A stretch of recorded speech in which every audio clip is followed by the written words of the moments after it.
Every night, like clockwork, the father stepped quietly into his son's room.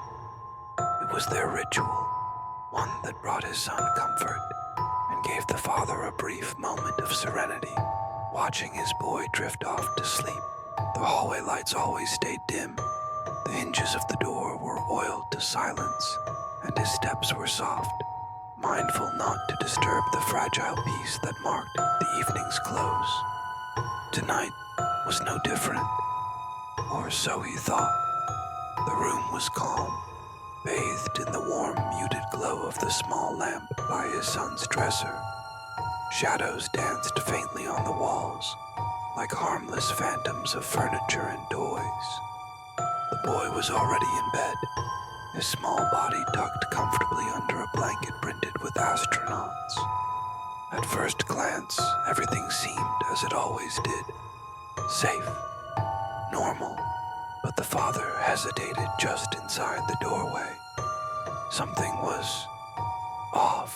There was no immediate reason for the feeling. It was just there, a faint ripple of unease. His son lay on his side facing him, smiling. The smile was wrong. It stretched too far, unnaturally wide across his face, as if someone had painted it onto him. "Hey, buddy," the father said softly, kneeling beside the bed. His voice betrayed none of his growing anxiety. "You okay?" The bully nodded, his head bobbing with an almost exaggerated eagerness. "Yeah, Daddy," he answered, his voice bright and chipper in a way that felt out of place. "I'm fine." The father's unease deepened. Something lingered in the air, an oppressive, unseen weight that grated against his senses. But then the boy spoke again, washing any suspicion away in an instant. "Daddy," he said, tilting his head slightly, the grin never wavering. "Check for monsters under my bed." The father let out a soft chuckle. It wasn't the first time his son had asked for this. These moments, though strange, felt like a small price to pay for the comfort they gave his child. "All right, if you say so," he murmured, lowering himself to the floor.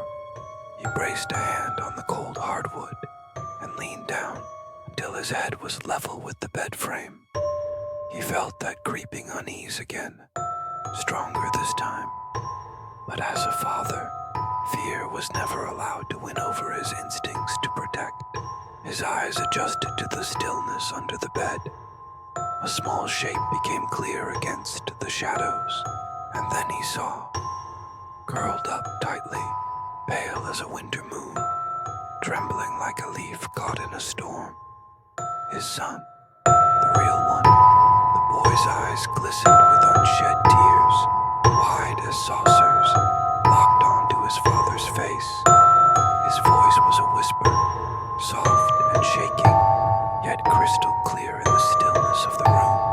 "Daddy," he whimpered, his lips barely moving. "There's someone on my bed." The boy on the bed was still smiling, but the grin was impossibly wider now, stretching far beyond what any human face should allow. His eyes glimmered like black pools, catching the dim light of the lamp, but reflecting nothing back. The father's breath caught in his throat. Before he could move, he felt it. The suffocating wrongness in the air growing thicker, colder, as if the very room was closing in on him. Slowly, he pulled his head back up, his body frozen with dread. The boy on the bed was still smiling, but the grin was impossibly wider now, stretching far beyond what any human face should allow. His eyes glimmered like black pools, catching the dim light of the lamp, but reflecting nothing back.